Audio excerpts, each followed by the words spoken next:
Coming up on this week's A Lively Experiment, a federal judge in Rhode Island gets cheers and jeers during the legal dispute about President Trump's funding cuts and the outlook for cutting waste in government. A Lively Experiment is generously underwritten by... Hi, I'm John Hazen White Jr. For over 30 years, A Lively Experiment has provided insight and analysis of the political issues that face Rhode Islanders. I'm a proud supporter of this great program and Rhode Island PBS. Joining us on the panel are former Rhode Island GOP National Committee man Steve Frias, senior reporter for Rhode Island Current Nancy Lavin, and political contributor Robert Walsh. Hello and welcome to A Lively Experiment. I'm Ian Donis, in for Jim Hummel. There's always a Rhode Island angle, or so it seems, and the legal fight over the Trump administration's desire to freeze billions of dollars in aid to states is no exception. U.S. District Court Judge John McConnell of Providence remains at the center of the court fight over this move. Elon Musk is calling for McConnell's removal, while Democrats in the Rhode Island Bar Association have rallied to his defense. So let's break it down with our panel. During a recent appearance on Newsmakers on WPRI, Attorney General Peter Neronha downplayed the idea that this case was filed in Rhode Island, since Judge McConnell is liberal. But he didn't wholly reject that premise either. Nancy, let me start with you. Do you think this was a strategically smart move for attorneys general to file this case in Rhode Island? I mean, I think that in general, cases are filed where plaintiffs think they're going to get a judge who's going to empathize with them, and this is likely no exception. Judge McConnell was an Obama-era appointee, sort of is known for work with top Democrats in Rhode Island prior to becoming a judge. And the case was, if you look at it, it's the state of New York versus Trump. So it was originally filed in New York before it was moved to Rhode Island. So that also, to me at least, makes me think, oh, I bet they, thought they could find a good judge in Rhode Island. But obviously, they're not going to come out and say that, right? Right. Steve, you're the lawyer on our panel today. You're also a Republican, and you decided against seeking your post with the Rhode Island Republican Party because you could not support Donald Trump. Let me ask you, how do you weigh the competing arguments in this case? It's actually not as simple as people think it is. Trump is basically almost making an impoundment argument, he doesn't want to spend money. And that goes back to Richard Nixon and how Congress reacted after that. Exactly. This has been something that presidents of both parties have wanted to be able to do. So it's not unusual. The problem with what he's doing is that I think he's going too far in what he's trying to impound. Basically, commitments that have already been made from the federal government to the state for reimbursement for expenses. I have a hard time seeing a judge saying that the federal government is going to be able to stop those payments. I think a president has some discretion, but it's very limited. And unfortunately, what I think the administration is doing is by going this far, and it's in a very arbitrary way, they're creating legal basis for people to challenge them, and they'll probably get a setback. I would just be careful with Judge McConnell is that, temporary restraining orders, broad ones, against the sitting president is problematic potentially. Bob, before Judge McConnell became a judge, he was a generous contributor to Democratic candidates, an active Democrat. Is that experience really unusual for a federal judge before they become a judge? No, not in Rhode Island, not in the Northeast, not in the places where Democrats are generally in political power. I think Jack is, he's a friend, so even setting that aside, I think he is a very good judge. I think he's got good principles. He's very well educated and thoughtful about the process. This case was going to start somewhere. It's not going to end here. This will go through the circuit court. It will end up in the Supreme Court, and we can hope that the Roberts Court, which is not a majority of people I generally disagree with, but these are deep constitutional principles, and I hope that they stand up to this unrestrained power grab that's coming out of the most corrupt presidency we've ever seen. I mean, Donald Trump makes Richard Nixon look like Jimmy Carter from a principle standpoint. This is scary times we live in. Well, speaking of President Trump, he had a tweet last weekend that got a lot of attention, saying that in so many words that he who saves the country does not violate any law. We know, Bob, that President Trump has a practice of saying really outrageous things. Does this raise a higher level of concern, or is he just trolling Democrats while his cabinet is filling out and his program is advancing in Washington? This raises a higher level of concern for, well, we have PBS, so people probably know he's quoting Napoleon Bonaparte, but he's acting like Caligula. Who wanted to appoint his horse as his consul while he's got Elon Musk as a horse's, well, you know where I was going with that. Yeah. These are scary times. This is a power grab. He wants to be worshipped as a demigod in this role. He wants no opposition. He does not want to listen to his Senate. If you go back to Rome, he is, in fact, somewhere between Caligula and Nero, I suppose. Now, the good news is the Roman Empire survived for another 400 years after that, but it took its hits. This is a scary time, and he is trying to grab as much power as he can and dismantle as many things as he can, and this is hurting folks. I applaud Steve on his very principled stand not to continue in that role because he couldn't support Donald Trump. That doesn't make him a Democrat, by the way. He is still a principled Republican, and when we get back to normal times, we will have great debates about our differing points of view on a lot of issues. But the future of the country is at stake. We need more folks to step up from Democrats, independents, and Republicans to say this is wrong. Steve, how about that tweet? How did you interpret that? Well, I usually prefer American politicians, if they're going to quote a dead general, to quote General Washington versus General Napoleon Bonaparte, okay? I'll phrase it that way. I'm not going to go as far as Bob with Caligula and that kind of thing. But this is one reason I did not feel comfortable supporting President Trump is the Constitution and the rule of law. That's basically it in a sentence. And when you have politicians saying, I can break the law as long as I can justify it, you're leading towards a very bad situation for themselves, for those who support them, and the country as a whole. I believe that the court is made up of some principled individuals that are going to say no in the end to some of these things. And that's, we'll see how far Trump goes in some ways. But that is something that you really, our country is a rule of law. Once it stopped being a rule of law and a rule of men, we are headed towards a disaster. Nancy, what was your view of this controversial tweet from President Trump? I mean, it's shocking, but it's also at this point, not that shocking. I think by his actions, even going back to these flurry of federal court cases against all of the sort of executive orders and actions that have been taken by his administration, Judge McConnell and a second judge in D.C. have issued temporary restraining orders stopping the administration from freezing federal grants and funds until these cases play out. But there still are millions of dollars of funds that agencies in Rhode Island and across the country can't access. So they're not really listening to federal judges. The idea that Trump thinks he's above the law, I think, has been sort of proven already, whether he's sort of outright said it and, inferred the sort of words of Napoleon Bonaparte or not. At this point, it's like everything that's shocking is not that shocking anymore. Good point. The Trump administration is moving ahead with its attempts to remake government. One of the latest moves is an effort to wipe out the U.S. Department of Education. At the same time, we saw the Trump administration backtrack from firing workers responding to things as disparate as avian flu and the management of nuclear weapons. Steve, I think we could agree that American people generally support the idea of reducing the size and scope of the federal government, but is the Trump administration moving too recklessly? Well, trying to reduce the cost of government, trying to find billions of dollars of savings, I always think is a good idea.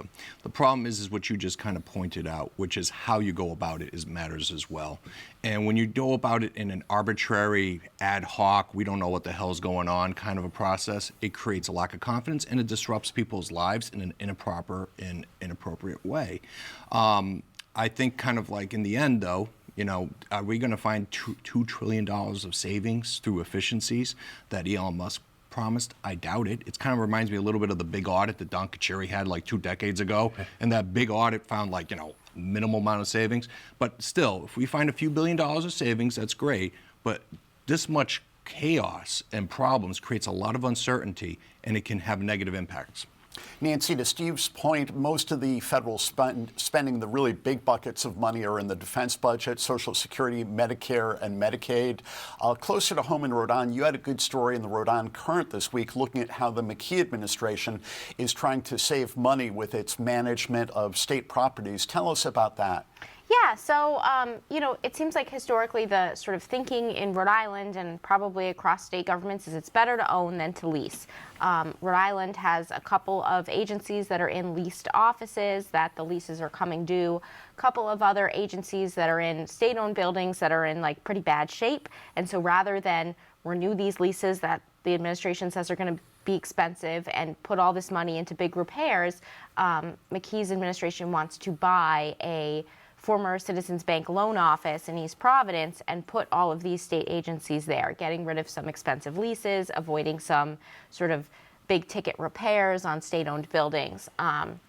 He proposed this last year as an amendment to his budget. It didn't sort of make it through in the legislature last year. This year he's coming out with it at the beginning of the year. I think the sort of additional interesting piece about this is not just that he wants to buy this property, but it's a Citizens Bank property. And we know that last year there was sort of a lot of behind the scenes negotiations between the administration and Citizens Bank, which ended in the state rewriting its entire tax code for financial institutions expressly to keep Citizens Bank from moving to Massachusetts. And that all happened in the last week of the legislative session. Bob, you are former executive director of the National Education Association of Rhode Island, one of the state's big teacher unions. What is your sense of how schools and students would be affected in Rhode Island if the Trump administration eliminates the Department of Education, and which would be about a $275 million cut for Rhode Island? Yeah, if we took a $275 million cut, it would be devastating to the students who need the most help, because that is the number of the amount of money we get in federal support into our public schools. If this is a paper transaction and he's moving the functions, the financial functions of the Department of Education elsewhere, the financial impact could be mitigated, but the rest of the impact is still not insignificant. The Department of Education has other roles besides just being a pass-through for money. So either way, it's problematic. The emergency would be the significant loss of revenue, which would be devastating.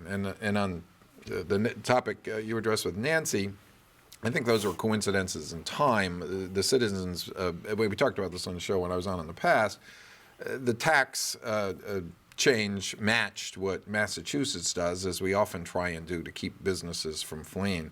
On the data center thing, I think that's a loan office. It was originally built as a data center in Rhode Island coincidence. I worked in the analog facility at Rhode Island Hospital Trust, also in East Providence, and it was well equipped for the type of things you need for your computer operations, which I think is the big get. The rest of the office space could be used to consolidate offices, and it's part of an overall program. They're moving part of the Commerce Corporation in with the other parts of the Commerce Corporation to save on lease space over on Iron Horse, and trying to be smart about the long-term, the boring part of government, the management part of government. We're trying to be smart and do some of this long-term decision making. It's not sexy, but it's important and it's part of the job.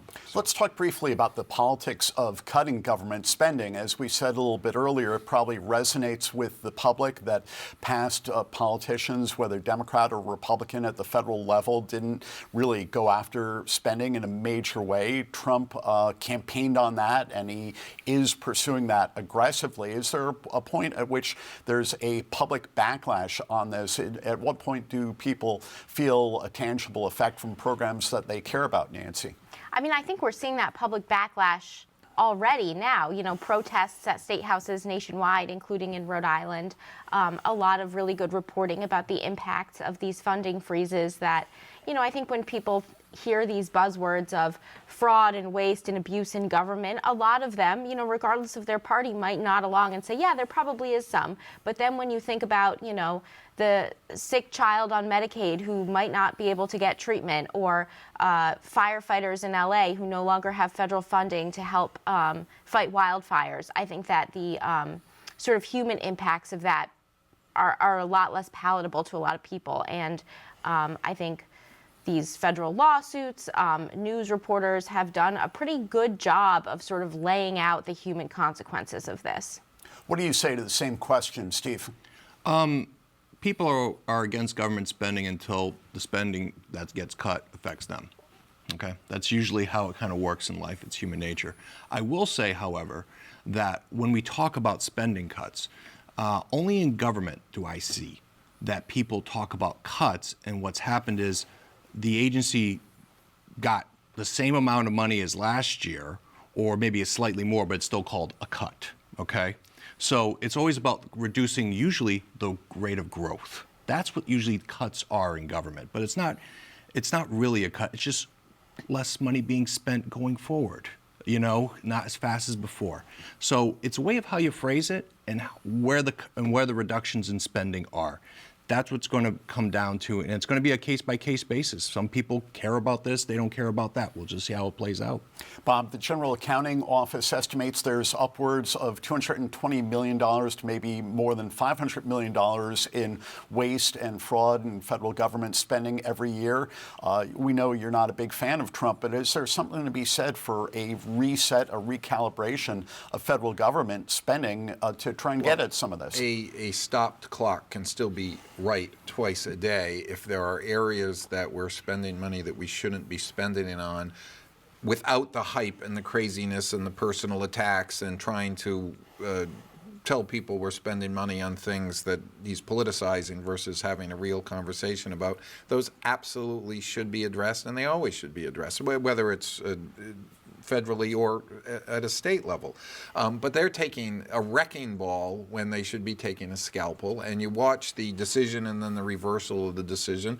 You don't cut employees in the Parks Department if you want to have a robust National Parks Department and have things taken care of. You certainly don't cut out your nuclear inspectors or your food inspectors or even the Kennedy Library, and they kind of this random, we're going to get rid of all the new employees who were hired in the last couple of years. Well, if coincidence might have it that the new employees are the ones running the place, depending on the circumstances. This randomness, chaotic approach is absolutely the wrong way to do it. If there was a possibility of having a big audit, since Steve mentioned it, that was accurate and useful and gave principled conversation and some real conclusions, then have that conversation. But don't try and vilify some of these areas without explaining. USAID is part of our foreign policy service, and having caseworkers on the ground in a lot of foreign countries is part of our national security as well as part of our international outreach. And if we withdraw, others will go in, and there are a lot of strategic reasons for that. And this president either doesn't understand it or doesn't care to understand it, or he's more interested in the headlines than doing the actual work. Look what he did to Zelensky. Well, if you give us half of mineral rights, we'll still defend you. Let me hold you there, Bob. We have some other issues to discuss. Rhode Island's U.S. Attorney, top federal prosecutor Zachary Cunha, signed off this week. That was not a surprise. He was a Democratic appointee. It's unclear who his successor will be. One person who has been named in a report from the Boston Globe is former state Supreme Court Justice Robert Flanders. Bob, do you see Flanders as the front runner here? I would think so. And now I'm going to get in trouble on both sides. Bob Flanders has been a friend of mine since the 1980s. We don't agree on much of anything from a political standpoint, but he is a highly principled individual, and if someone has to do that job, God bless him in doing that job. And I will fight with him when he gets the job on things I disagree with him. But yeah, he should be the front runner. He's very qualified. He's got good credentials in this area. We serve on a couple of boards together still. I mean, again. And Bob Flanders was known for his dissents when he was on the Rhode Island Supreme Court. Yes. Steve, do you think he is the front-running choice? I don't think there really is going to be a choice. And I'll phrase it this way. You got to navigate between the Trump administration that demands loyalty. And basically, you have to agree whatever the Department of Justice is saying. And you have to get through this arcane blue slip process where you have to have your 2 Democratic senators from Rhode Island agree to the person.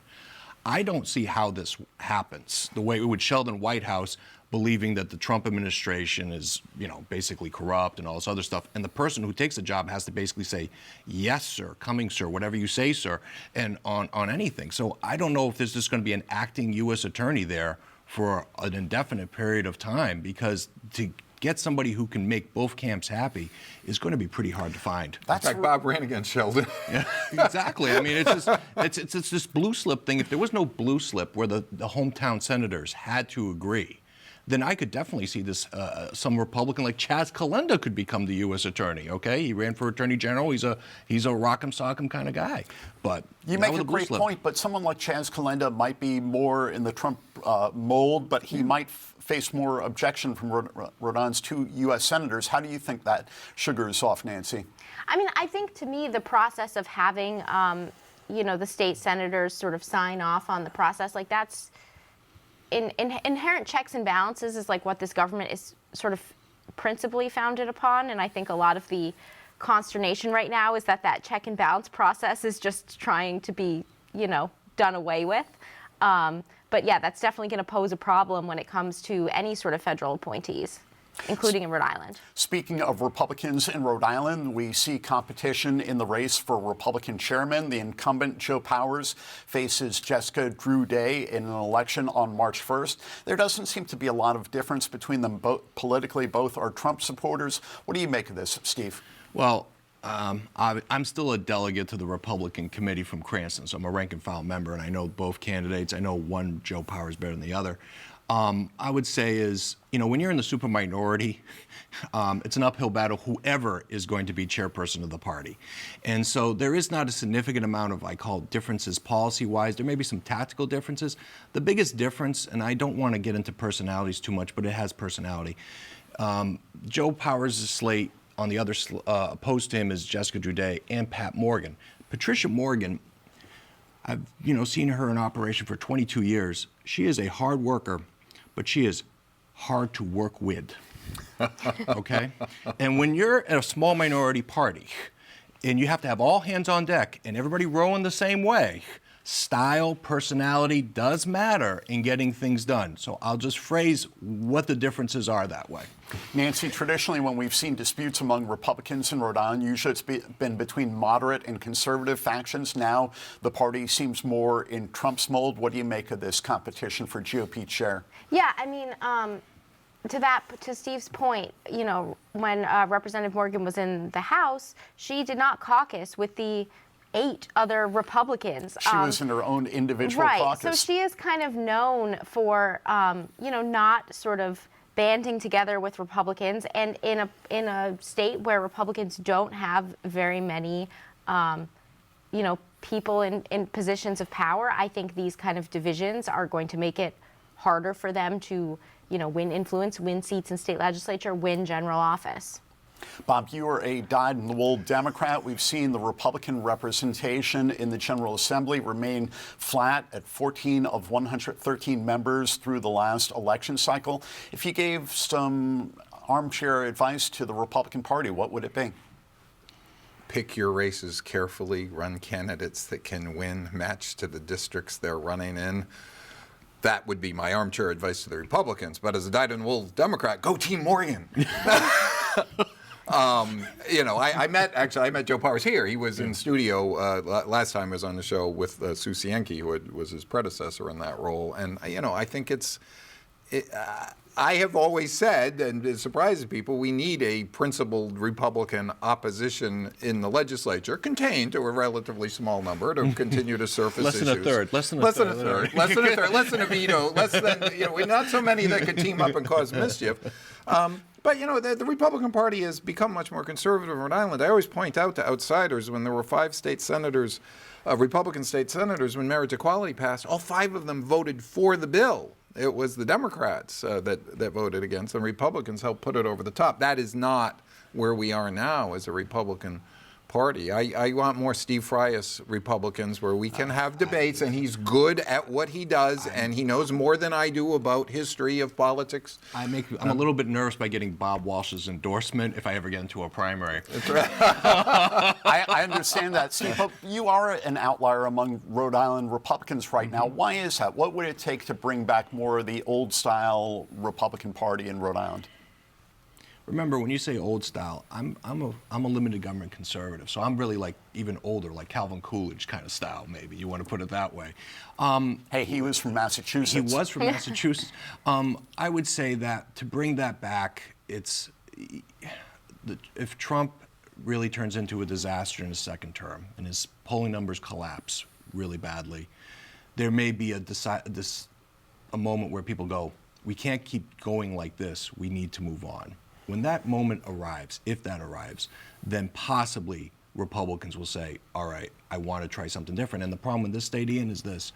When 90 to 80% of Republicans agree with Trump and a majority of Rhode Islanders don't like Trump, you automatically have a problem getting to 50% statewide. And until such time as that kind of changes, the Republicans are going to be in the superminority in this state.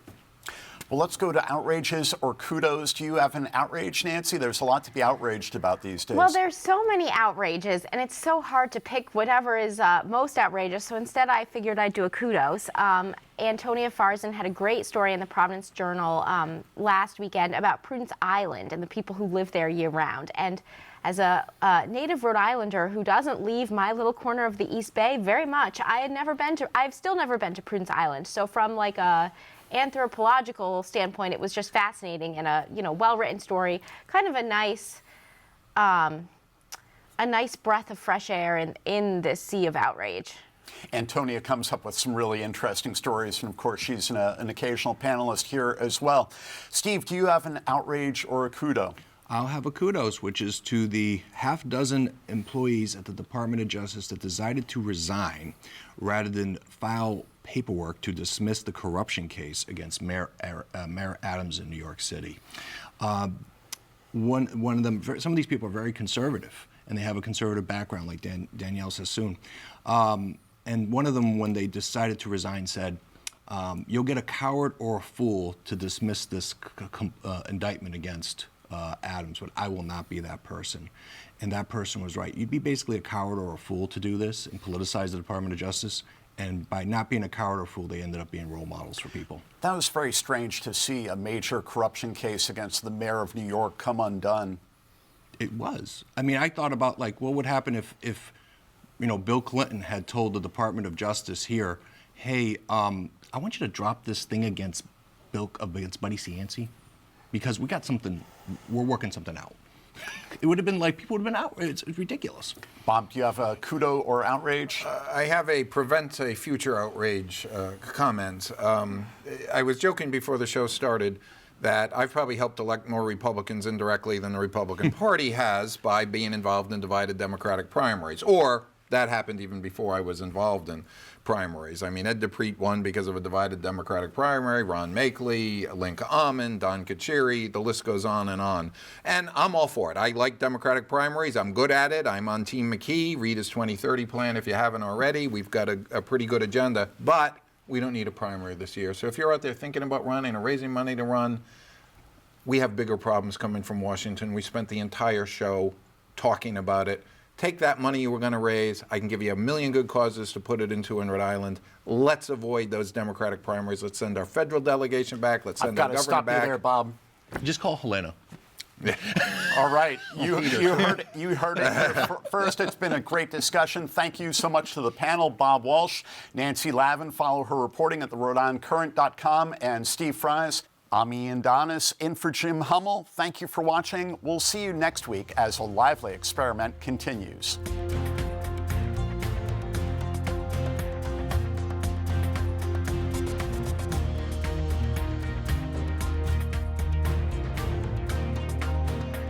A Lively Experiment is generously underwritten by... Hi, I'm John Hazen White Jr. For over 30 years, A Lively Experiment has provided insight and analysis of the political issues that face Rhode Islanders. I'm a proud supporter of this great program and Rhode Island PBS.